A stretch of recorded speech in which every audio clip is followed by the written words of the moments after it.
This second part of our interview is brought to you by Restoration Pharmacy, 1385 Stuyvesant Avenue, Union, New Jersey. We take care of all your medication needs. We also deliver.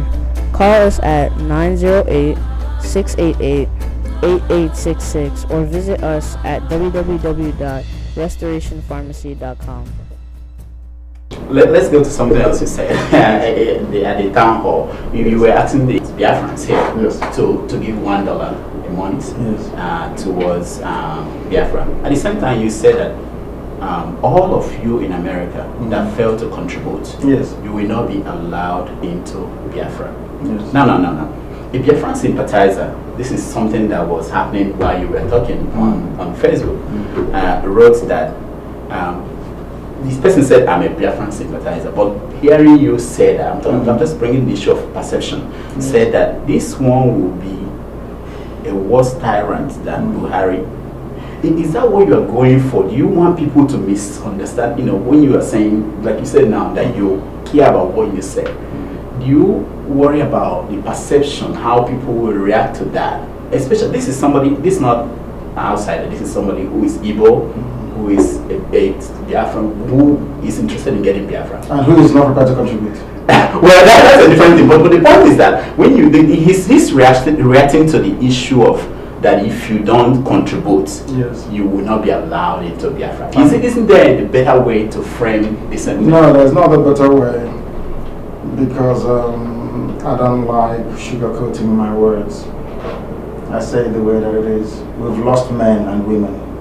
As I'm speaking to you, a 2-year-old child is in detention in Ikotepene because of Biafra. 2 years.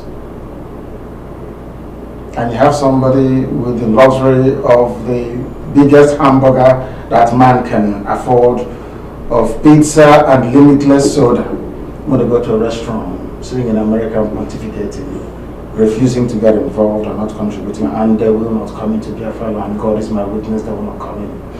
I swear on my life they won't. If you're in America, let me say this. I want them to devote their time towards sabotaging this very effort.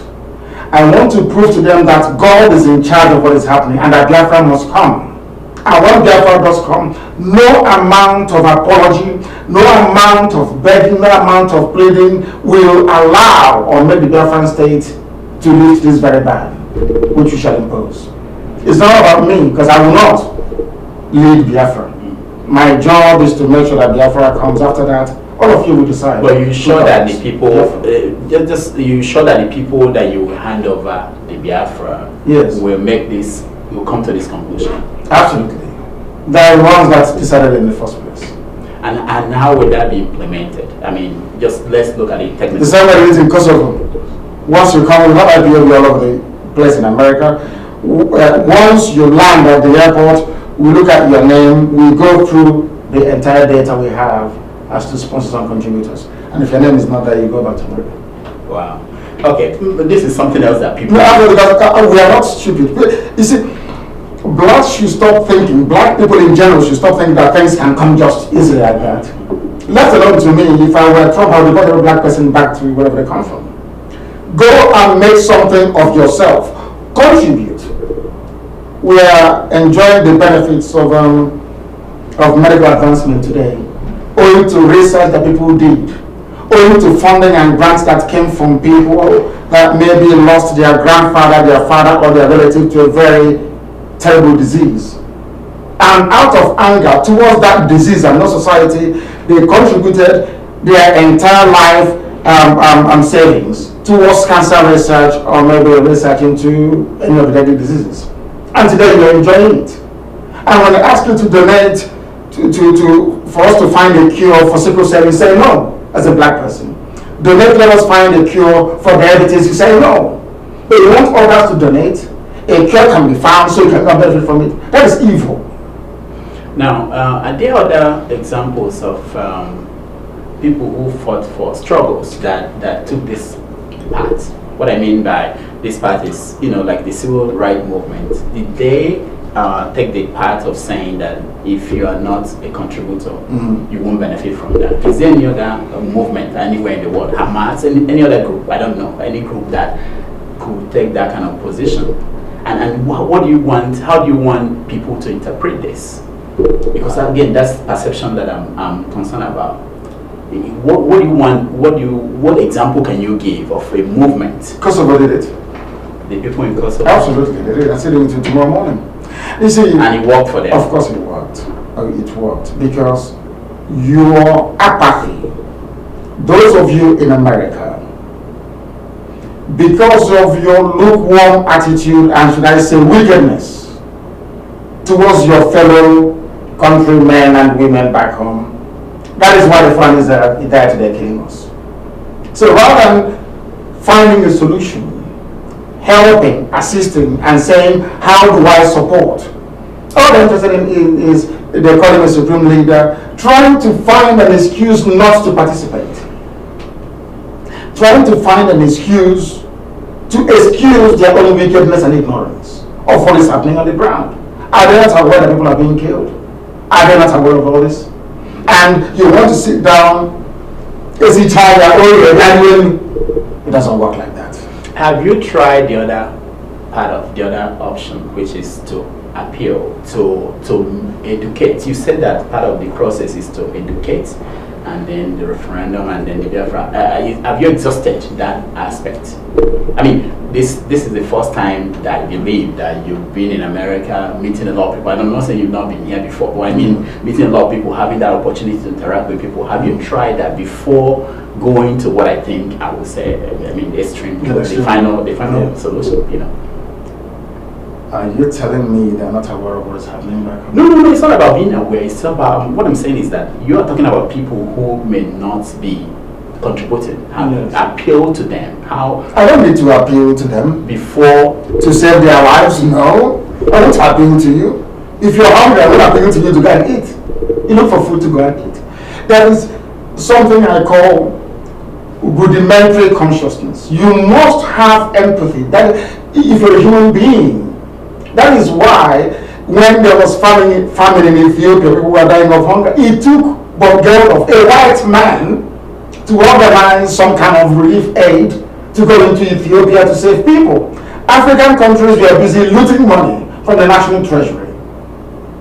None of them ever contributed, not a single dime, to alleviate the suffering of the people. There is a limit to the wickedness of a black person, and I am not prepared to tolerate it any further. We can't keep condoning evil, and when the evil will go away. If you're in America, you're a Biafran, and you have steadfastly refused to engage or contribute towards this very effort, you do not deserve to be called a human being. You are what, an animal. You are evil. That's what it means. Hi, I'm Dr. Damages. Do high fees damage your wallet when you send money home? I've got the damage control. Use Wave for no fee transfers. Remember the promo code DOCTOR for $5. So when we left off, we were talking about some of the statements you make, and some people used to think that you're looking for shock value. I'll give you an example. When you said that Biafra, you said that when you do not believe in, if you don't believe in Biafra, you are not going to make heaven. Yes. All over the place. It was headline everywhere. And during the town hall, somebody raised the issue, and you explained that the heaven you meant was Biafra. That if you don't believe in Biafra, you will not make. If you don't believe in Biafra, you will not make. You know. So I'm asking, and people are asking that question. When are you saying what you're saying, or when are you talking in parable, or because the explanation you gave for that, you said that the Yoruba media, that they came to you and they were questioning, do you have the key to heaven? Which means it's not just Yoruba media. I believe that there are some people, and then some of the people who I told I was coming to talk to you said I should ask you this question. Some people who are evil, who are sympathetic to the cause you are fighting for, have that question, you know. And the question is, do I have the key to heaven? No. When you said that, were you referring to heaven? And how do they know when you say you can't come into Biafra, whether you mean go into heaven, whether you mean Biafra or you mean heaven? I wish to clarify this. Yeah, please. if you're against Biafra, that means you're against God in heaven. That we praise and worship. And God is a God of freedom. You can't be against freedom and expect to make heaven. It's not possible, you will not. Both the spiritual heaven that is up there in the firmament and this very heaven on this earth we are building, or we are seeking to build, which is Biafra. You will not make any heaven at all. Perhaps I wasn't quite clear enough, and let me clarify. If you are against Biafra, you will not go to heaven. Not the heaven to go and see the Messiah, and not to enter Biafra, which is heaven on this very earth. But you will not make it. There's no ifs or buts about it. And you will not. Categorically, because you are against what God Himself ordained. somebody watching this will be thinking, what did God tell you that? How do you know? I will tell you how I know. Yeah. I know because if you're against the will of God, if you perpetually and consistently without repentance go against the will of God, you cannot enter heaven. That is a given fact. It's a doctrine of religion, of every faith. I hasten to add. I cannot see how you can claim you're praising God whilst you're against people who are fighting for their freedom. If you take into consideration, as very clearly enunciated in the High Declaration, that Nigeria was never created by God. Nigeria is a man-made creation. To make it worse, it wasn't even created by Africans. Do we take that as a fact? Is that a fact? Mm-hmm. Yeah. Does the name Nigeria mean anything to you? I'm asking you as a Nigerian. No. Does it mean anything to you? No. Do you also agree with me that the only thing you can give a name to and it will bear it quite confidently and proudly is an animal? Do you agree with me? Do you have a cat or a dog at home? I mean, your kids, you can give them names. No. Do you have answer? They will answer that. No, I'm coming. Do you have a cat? No, I don't But they have the right to change it. So if I name my child... Nigeria could change the name. No, I'm coming. Nigeria. I'm coming. Mm-hmm. If you name your child .com, for instance, this child is named .com. Or at least you are the father of that child. That's what you're saying. Is England the father of Nigeria? The answer is no. Now, what I'm trying to say to you is this. The stupidity that is prevalent in the brain of a black person is what I'm attacking. Not black people, but the stupidity that resides in our genes. That's what I'm fighting. And the sooner they understand it, the better for everybody. People have come up to us to say that what IPOB is doing inspired our separatist agitations in our countries all over Africa. You know what is rising up in Ghana as well, of all places. That tells you, because the truth we are preaching resonates everywhere. And you cannot be against truth and freedom and you think God will love you. It's not possible. It's not possible. Now, let's look at this. During the run-up to the election in 2019, you insisted that there will not be election in Biafran. Yes. And you urged Biafrans not to participate. A few days to the election, you changed your mind and said that something about the demands have been met. Yes. There's a staunch supporter of Biafra who told me that that was when you lost him. Now, the issue is not about the demands that were met, that you did not explain what demands that were met. The issue was not about the fact that Biafrans or people who support you, who are your supporters, could not vote anymore because they didn't get the voters card by the time you said they could now vote. The issue was he felt that you were talking down on him as a follower, on your follower, and that they don't deserve accountability or transparency. They don't know why. They don't, what can you address people like that? And there are many who felt that at that point they already believed that there won't be election.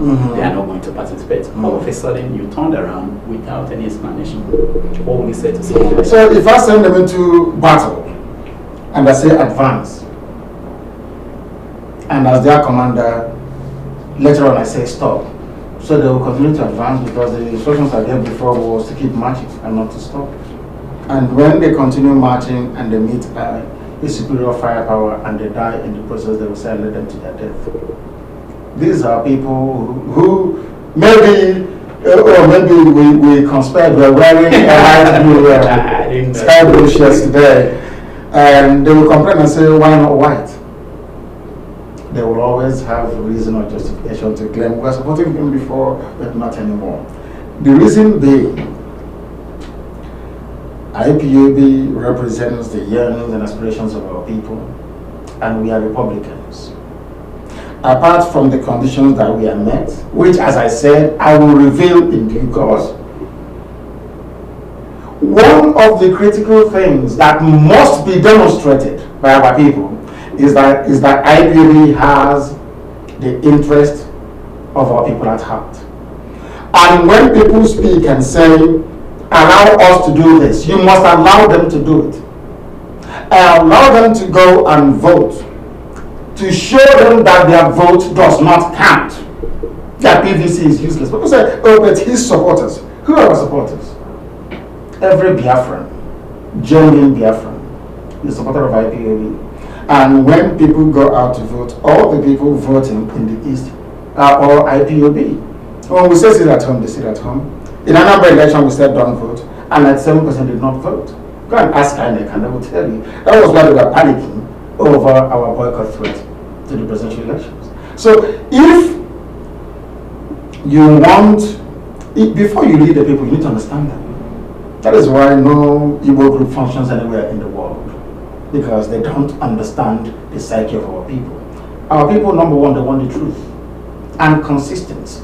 When you change your mind or direction, you explain to them why, and which I did time and time again. Our people said that if you don't do this now, we know that you don't listen to instructions. You're not prepared to listen to other views. Do you understand me? So in order to carry the same critical mass along, we need to give them what they want, which is an opportunity to prove that your PVC is useless, which we've done. Is anybody doubting us anymore that PVC is useless in the zoo?